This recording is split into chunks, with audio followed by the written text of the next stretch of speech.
Olá, meus amigos, minhas saudações a todos os que nos assistem. Antes de entrar na matéria deste vídeo propriamente dita, eu apenas gostaria de lembrá-los a todos que, junto com o vídeo, é postada uma sinopse por escrito, que todos podem acessar clicando em cima do link que aparece na descrição do vídeo. Neste, nós vamos tratar acerca dos crimes recuperacionais e falimentares e o respectivo processo penal falimentar, alguns detalhes. Essa matéria ela está regulamentada entre os artigos 168 e 188 da Lei 11.101 de 2005, a Lei de Recuperação e Falência. Eu dividi a matéria em 3 blocos. No primeiro bloco eu vou tratar das disposições comuns relacionadas a crimes recuperacionais e falimentares.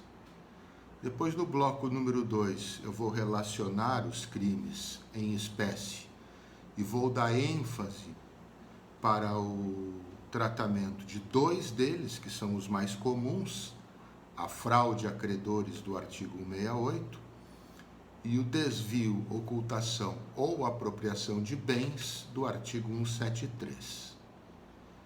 E depois, na parte final, eu vou tratar então de algumas especificidades relacionadas ao processo penal dos crimes recuperacionais e falimentares.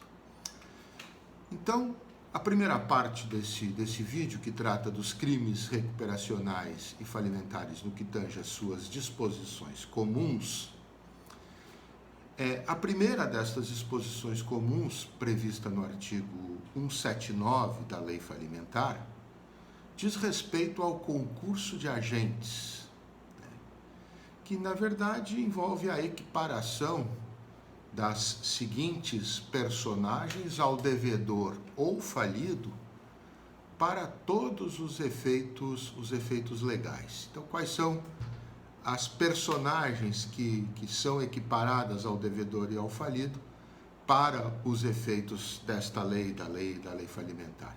Os sócios, os diretores, os gerentes, os administradores, os conselheiros e o próprio administrador judicial.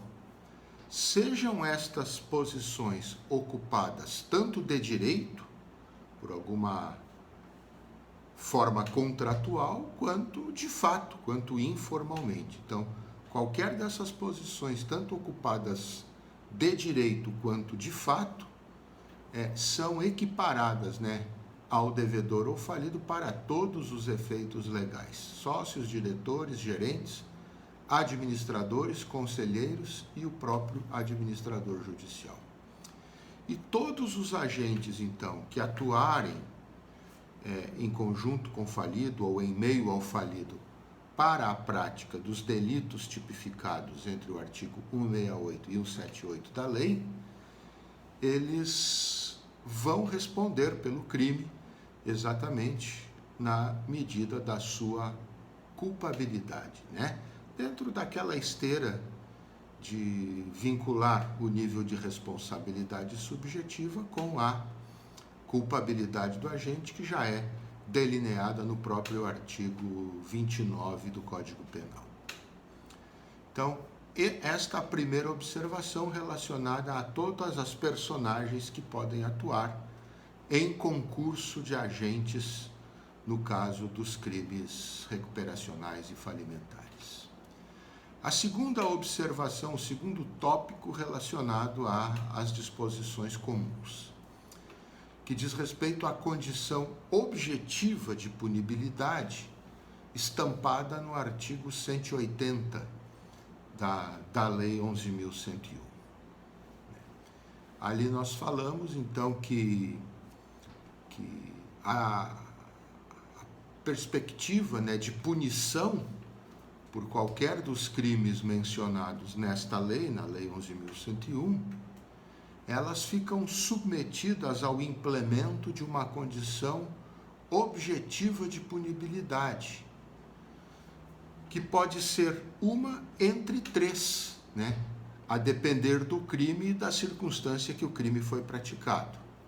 Então, será a condição objetiva de punibilidade a sentença que decreta a falência, aquela que é lavrada com base no artigo 99 da lei, ou a sentença que concede, que defere a recuperação judicial, aquela que é lavrada com base no artigo 58 da lei, ou ainda aquela que homologa a recuperação extrajudicial que está prevista no artigo 163.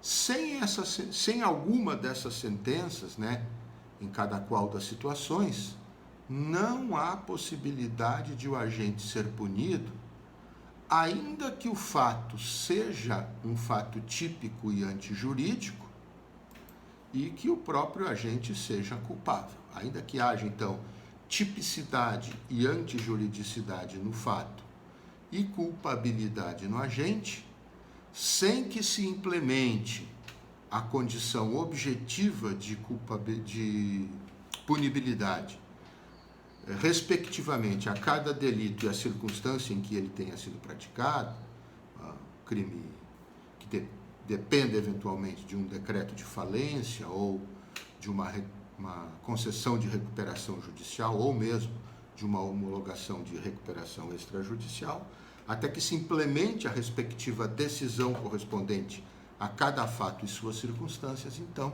mesmo que o agente seja culpável e mesmo que ele tenha praticado um fato típico e antijurídico, ainda assim não haverá punibilidade. Por quê? Porque para os crimes do artigo 168 ao artigo 178, nós temos inscrita no 180 estas condições objetivas de punibilidade, sem as quais não há possibilidade de punição. O terceiro tópico a ser abordado diz respeito aos efeitos extrapenais da condenação em algum dos crimes recuperacionais ou falimentares. Essa regra está prevista no artigo 181 da lei.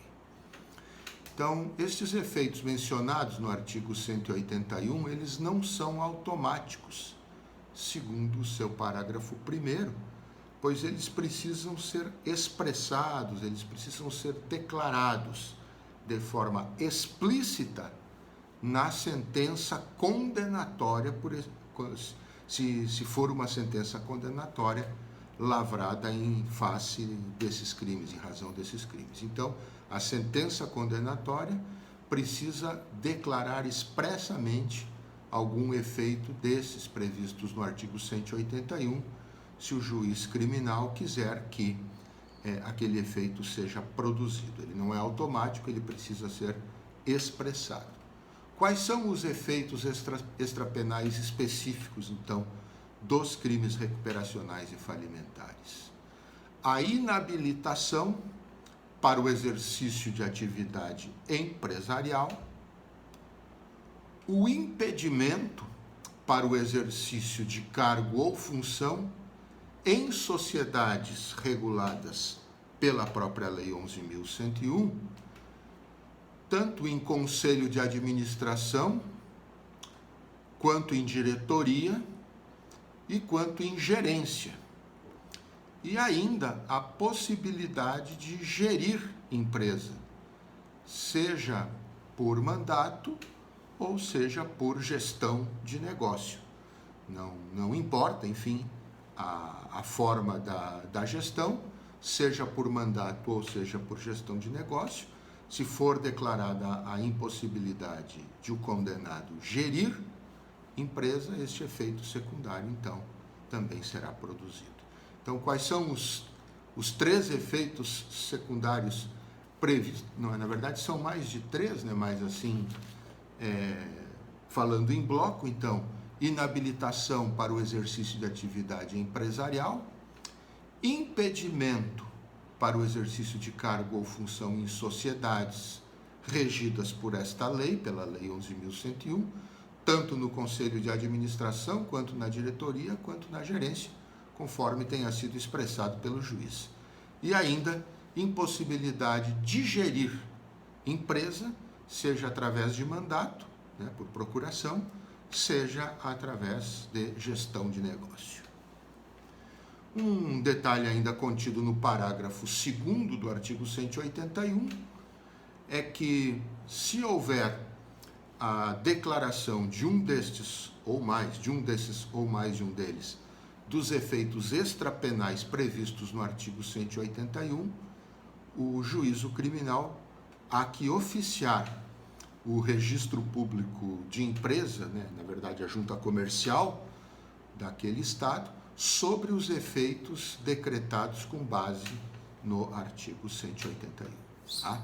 Então esse é o terceiro tópico relacionado aí às disposições comuns para todos os crimes recuperacionais e falimentares. O quarto tópico diz respeito à prescrição dos crimes recuperacionais ou falimentares, tema esse que está tratado no artigo 182 da Lei Recuperacional e Falimentar.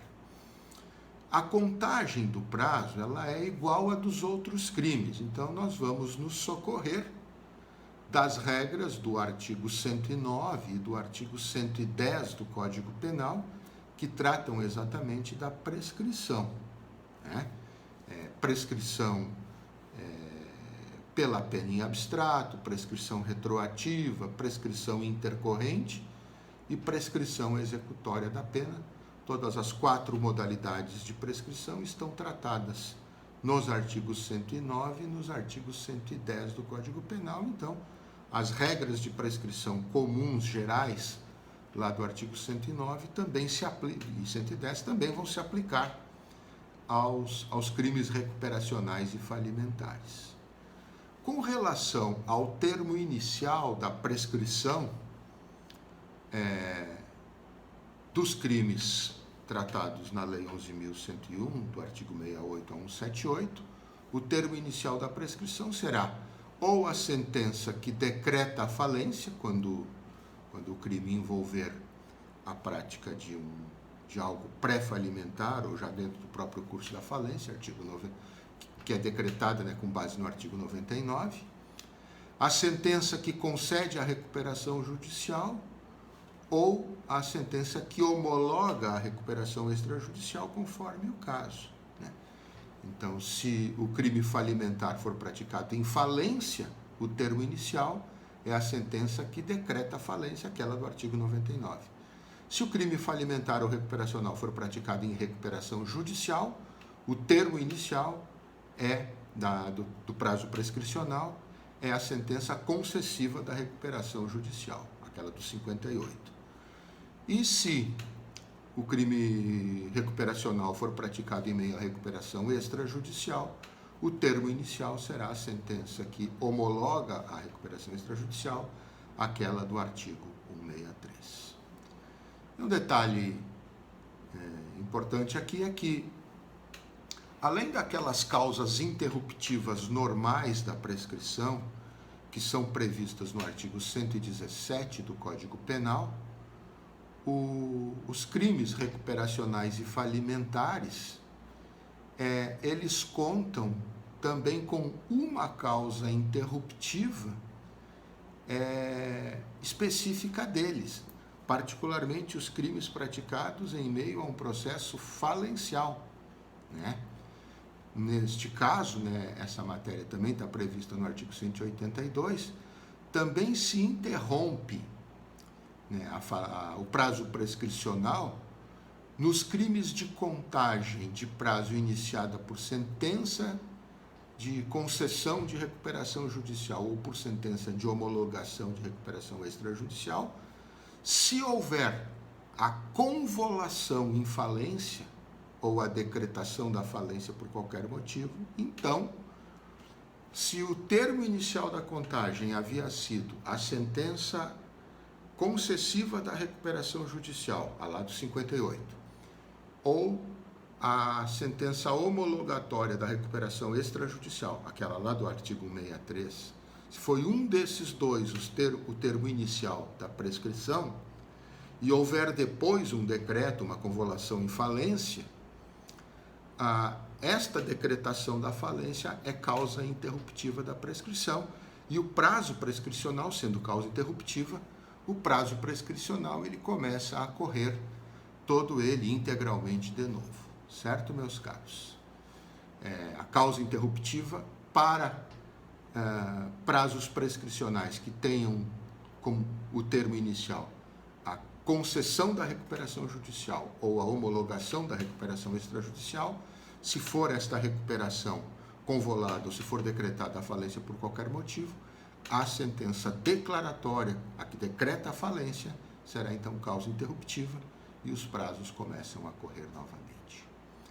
Então, estas, meus caros, são as situações, são os tópicos, né, relacionados às disposições comuns dos crimes recuperacionais e dos crimes falimentares.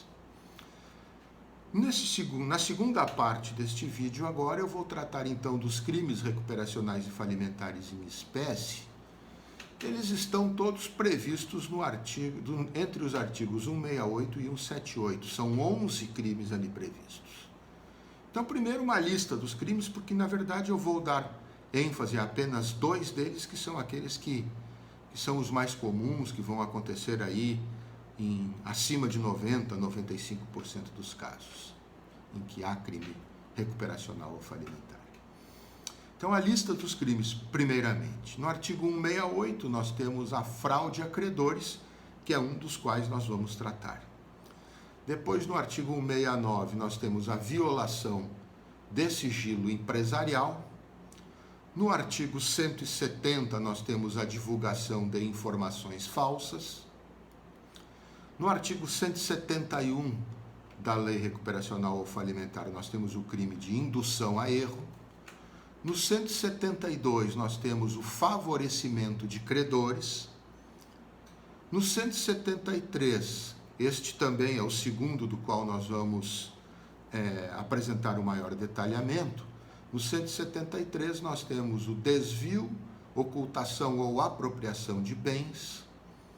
No 174, nós temos aquisição, recebimento ou uso ilegal de bens.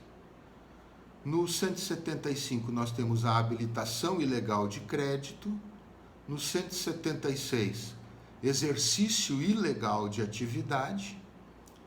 No 177, nós temos a violação de impedimento.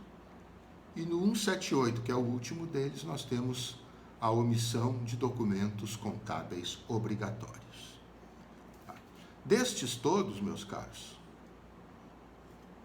então nós vamos abordar com maior ênfase, né, um pouco mais aprofundadamente, os crimes do artigo 168 e do artigo 173, que são os mais comuns.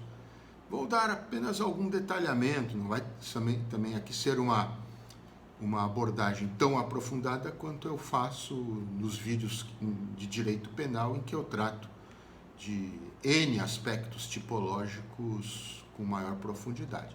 Aqui é apenas uma noção básica sobre cada um desses crimes, para a gente entender como é que eles estão estruturados, tipificados e que tipo de condutas, na verdade, que eles visam alcançar. Então, primeiramente, o crime de fraude a credores do artigo 168. É um crime que envolve qualquer prática fraudulenta tendente a prejudicar credores, tanto potencial quanto efetivamente, esse prejuízo, para que o agente obtenha ou assegure vantagem indevida, tanto para si quanto para outra pessoa.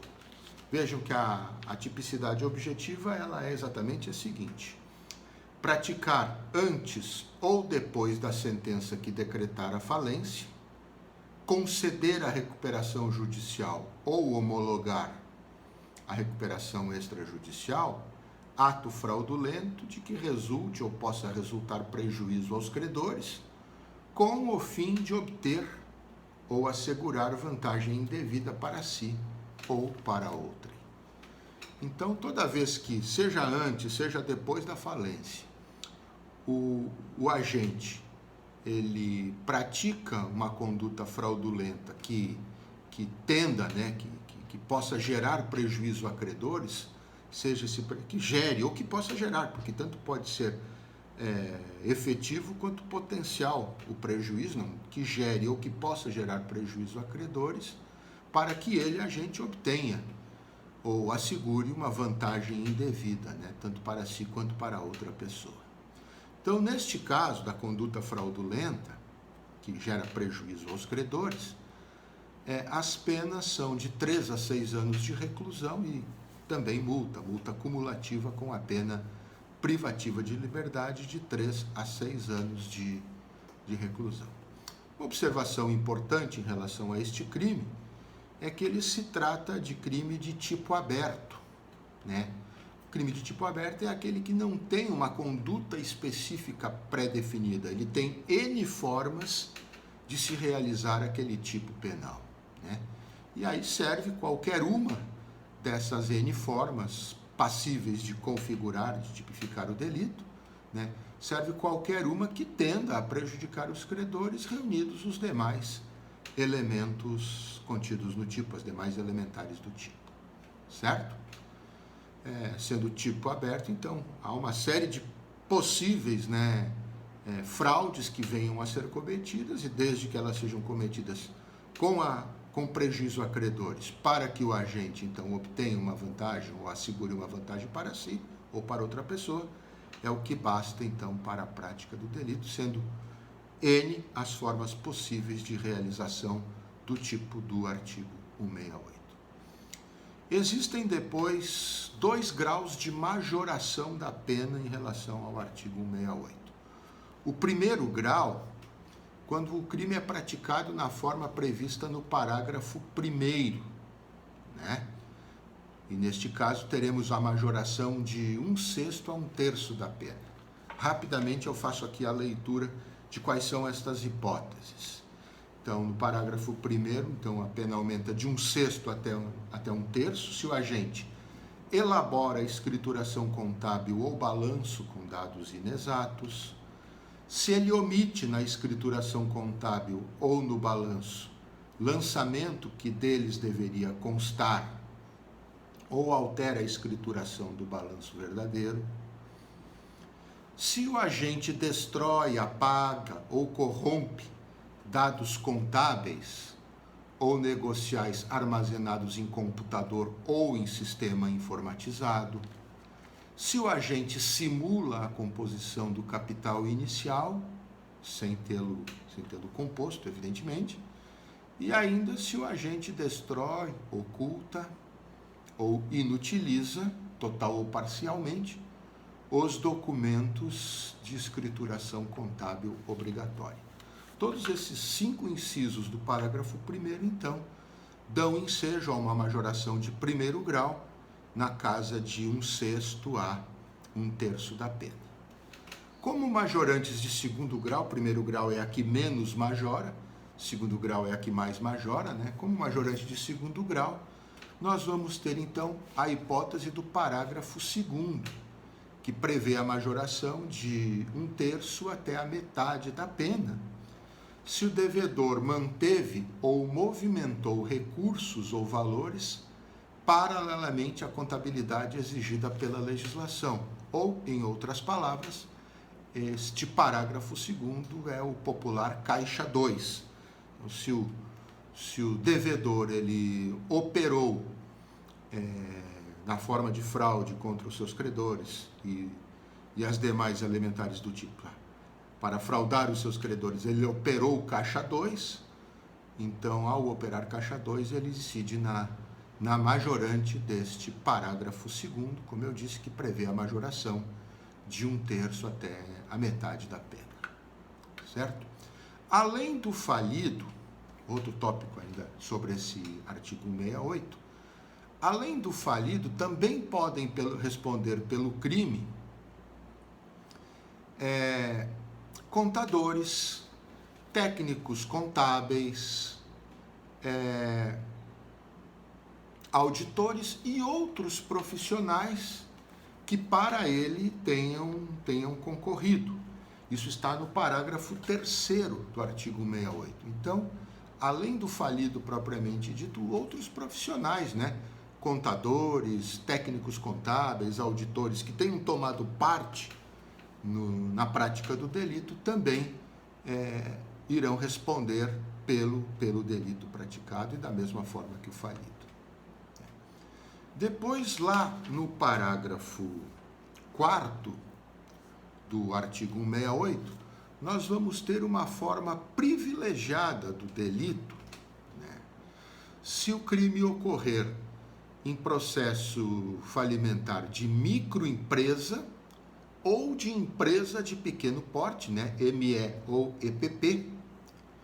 E a isso somando-se o fato de que inexista habitualidade em condutas fraudulentas, quer dizer, que a fraude tenha sido um fato isolado, não uma coisa habitual.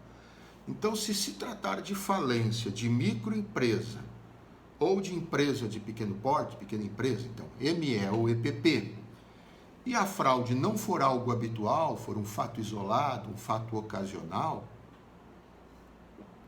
incide a regra do parágrafo 4º do artigo 168.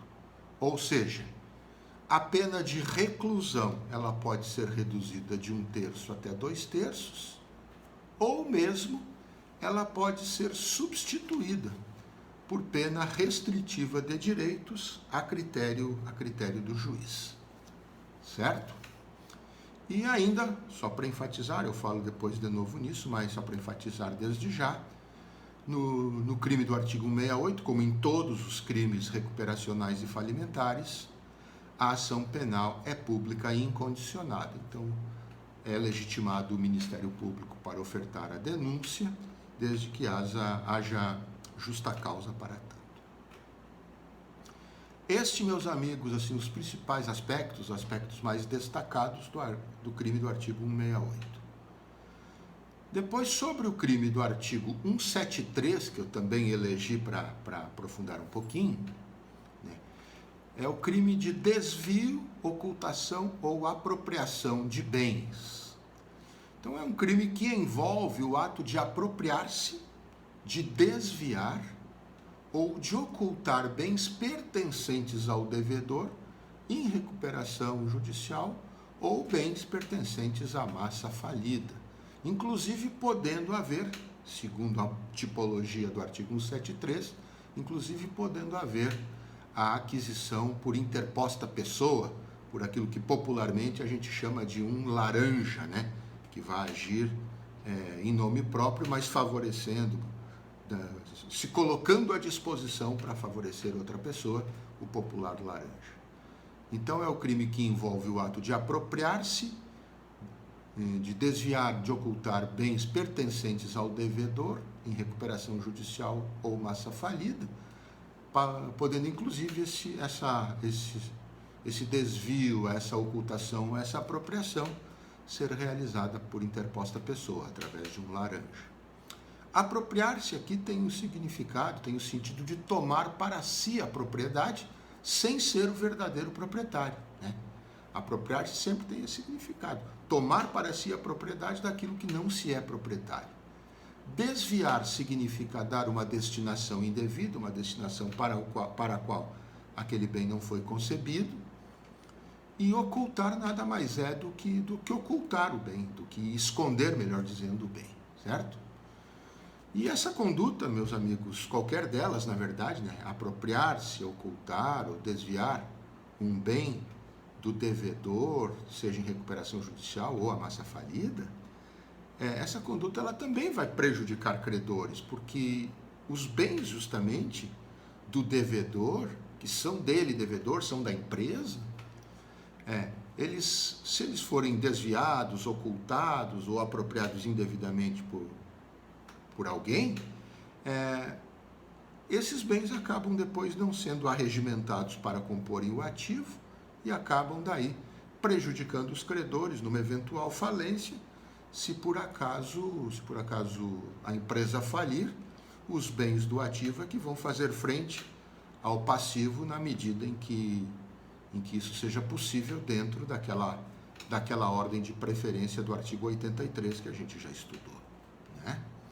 Então, neste caso, do crime do artigo 173, em havendo esta apropriação, desvio, ocultação indevida dos bens, né, pertencentes ao devedor na recuperação judicial ou a massa falida, as penas serão de 2 a 4 anos de reclusão e multa.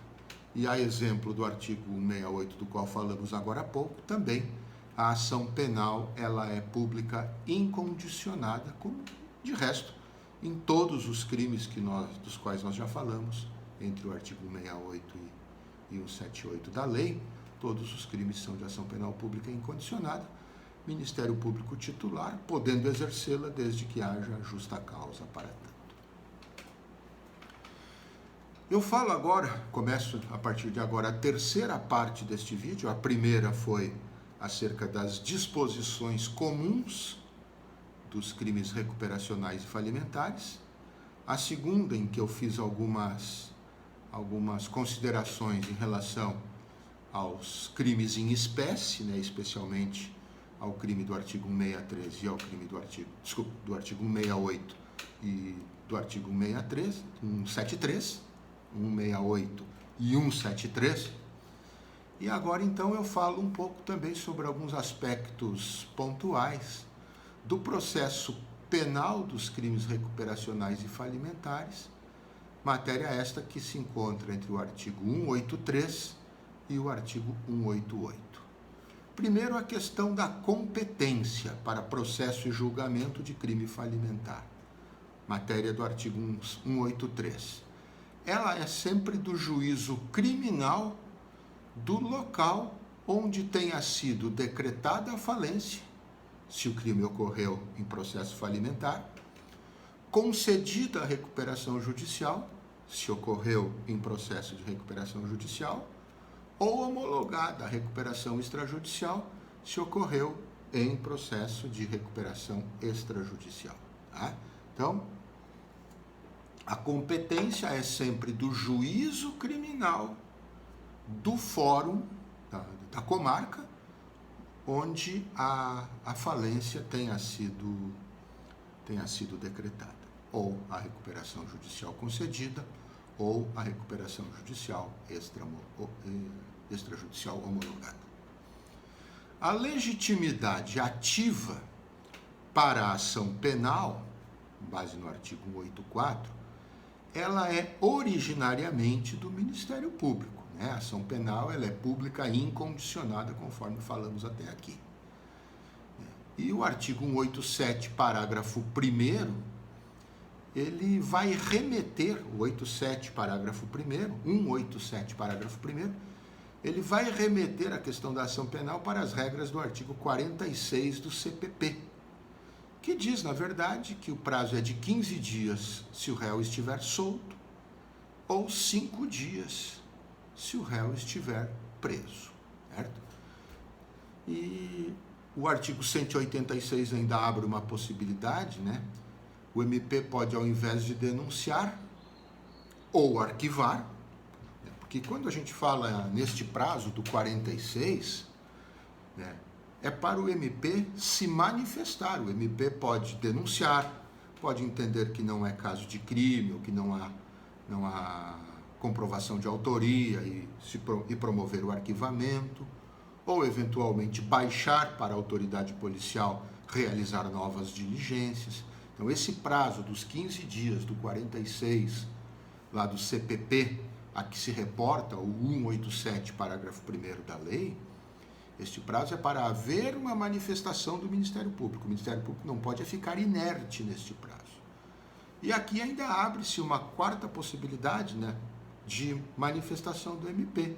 Como eu disse, pode ser para denunciar, pode ser para promover o arquivamento, para promover novas diligências, ou ainda o MP pode, ao invés de qualquer uma dessas opções, aguardar o relatório circunstanciado a que se refere o artigo 186 da lei, do qual nós vamos falar logo na sequência depois desse tópico, que é o relatório circunstanciado, que deve ser apresentado pelo administrador judicial com base no artigo 186.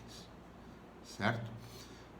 Então, se o Ministério Público permanecer inerte nos 15 dias, se o réu está preso, está solto, ou 5 dias, se o réu está preso, a partir daí, então, abre-se de forma concorrente a legitimação também para qualquer credor habilitado ou para o administrador ingressarem com ação penal privada subsidiária da pública, né? Então, neste caso, se houver uma ação penal subsidiária, se pretender algo nesse sentido, opera-se decadência no prazo de 6 meses, contado do dia do término do prazo para o Ministério Público se manifestar, para o Ministério Público sair da inércia, para o Ministério Público agir, enfim, né? Então, se o Ministério Público permanecer inerte, não denunciar, não promover arquivamento, não dizer que vai aguardar o relatório circunstanciado do administrador judicial ou não baixar a origem para novas diligências, enfim, nada a fazer, então, neste caso, abre-se 6 meses de prazo para, durante esses 6 meses, teremos legitimidade concorrente para qualquer credor ou para o administrador judicial ingressar com ação penal privada subsidiária da pública. Tá? O relatório circunstanciado do administrador judicial previsto no artigo 186 da lei, meus caros. Só vou pegar aqui rapidamente, então, né? Diz assim o 186. No relatório previsto na alínea E do inciso 3 do caput do artigo 22 desta lei, né? O administrador judicial apresentará ao juiz da falência a exposição circunstanciada, considerando as causas da falência, o procedimento do devedor antes e depois da sentença e outras informações detalhadas a respeito da conduta do devedor e de outros responsáveis, se houver, por atos que possam constituir crime relacionado com a recuperação judicial ou com a falência ou outro delito conexo a estes. Então, naquele relatório que está previsto lá no artigo 22, inciso 3, letra E, aqui da própria lei recuperacional falimentar, o administrador, se houver a possibilidade de alguma conduta do falido ou de qualquer um daqueles possíveis coautores, dos quais nós já falamos antes, se houver a possibilidade de uma conduta potencialmente criminosa em relação a um dos crimes aqui do artigo 168 ao artigo 178 e ainda com algum crime conexo, né? Então, este relatório deve conter informações detalhadas sobre a conduta do devedor e de outros responsáveis, sobre atos que possam configurar crimes falimentares, se isso for detectado pelo administrador judicial. E, além disso, também, o relatório, ele deve ser sempre, relatório circunstanciado do administrador judicial, ele deve ser sempre acompanhado de laudo do contador encarregado da análise da documentação do devedor, certo? Então, isso está previsto no artigo 186. O administrador judicial, ele detectou que há possibilidade de ocorrência de um crime falimentar, ele pode apresentar o relatório, quando ele apresentar o relatório previsto no 22, inciso 3, letra E, ele relata lá no meio, olha, tais e tais condutas que se praticaram dessa ou daquela forma, eu entendo que possam eventualmente caracterizar, configurar crime falimentar ou um crime conexo. Então, estou reportando elas neste relatório para que depois o Ministério Público faça a devida análise. E o parágrafo único dos 286, então, diz que a exposição circunstanciada será instruída, né, será acompanhada com laudo do contador encarregado do exame da escrituração do devedor, justamente como forma de assegurar a existência de um documento, né, de uma prova até eventualmente pericial, que venha a demonstrar, que venha a comprovar aquilo que o administrador judicial inseriu no seu relatório circunstanciado. Certo? O artigo 87, ele trata da questão da iniciativa do Ministério Público em relação a crime falimentar, ao início da ação penal por crime falimentar. Então, quando intimado da sentença que decreta a falência ou concede recuperação judicial, o Ministério Público, se entender que há crime falimentar praticado pelo falido ou por outros responsáveis, então ele pode oferecer denúncia com os documentos que ele já dispõe ou requisitar a abertura de inquérito policial. Isso está previsto expressamente no artigo 187 da Lei Recuperacional ou Falimentar. Então, quando o juiz decreta a falência ou quando ele concede a recuperação judicial, ele intima o Ministério Público dessa decisão. E se o Ministério Público, ao receber essa decisão, analisando os autos, analisando a adequação da decisão em relação àquilo que tem no processo, em meio a essa documentação toda, ele entender que houve prática de crime falimentar, se a documentação já for suficiente, essa que já consta no processo, ele simplesmente faz cópia dessa documentação e oferece denúncia diretamente daí, junto ao juízo criminal competente na mesma comarca. E se não forem suficientes, mas houver a possibilidade de um crime recuperacional ou falimentar, o Ministério Público então pega esses documentos e requisita à autoridade policial a instauração do inquérito para um aprofundamento maior das investigações, com vistas a verificar se de fato houve o crime e, em tendo havido, quem são os responsáveis por ele. Certo? E o parágrafo 2º do mesmo 187 ainda diz que deve o Ministério Público ser cientificado, em qualquer fase processual sobre indícios de crime recuperacional ou falimentar que tenham surgido. Então, não precisa aguardar ser intimado da decisão que decreta a falência ou aquela que concede a recuperação judicial. Em qualquer fase processual, antes ou depois, o Ministério, ou depois da sentença, havendo a ocorrência de indícios de crime recuperacional ou falimentar, o parágrafo 2º do artigo 187 diz que o Ministério Público deve imediatamente ser intimado, ser cientificado, óbvio, para tomar as providências que ele, Ministério Público, na condição de titular da ação penal, entender como cabíveis, certo?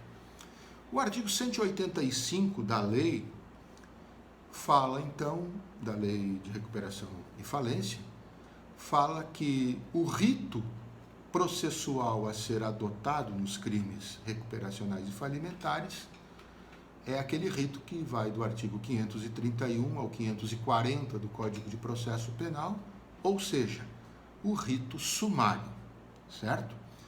E, por fim, o artigo 188 da Lei de Recuperação e Falência ainda diz que aplica-se o Código de Processo Penal em caráter subsidiário, sempre que ele, Código de Processo Penal, não conflitar com a Lei de Recuperação e Falência. Então, quando a Lei de Recuperação e Falência ela não tiver uma solução específica para determinada questão de natureza processual, acredito ter mencionado pelo menos as principais aqui neste reporte contido neste vídeo. Então, sempre que a Lei de Recuperação e Falência não deliberar de forma diversa, não indicar outro caminho, aplica-se então subsidiariamente aquilo que diz o Código de Processo Penal. Certo, meus caros? Então, estas são as principais considerações a respeito dos crimes recuperacionais e falimentares, matéria, como eu disse, prevista no artigo 168 ao artigo 188 da Lei 11.101, que aqui foi dividida nos 3 blocos, né? As disposições comuns dos crimes, os crimes em espécie, com ênfase para os crimes do artigo 168 e 173, e depois, mais ao final agora, estas questões mais específicas relacionadas ao processo penal relativo aos crimes recuperacionais e falimentares. Até o nosso próximo vídeo e um abraço a todos.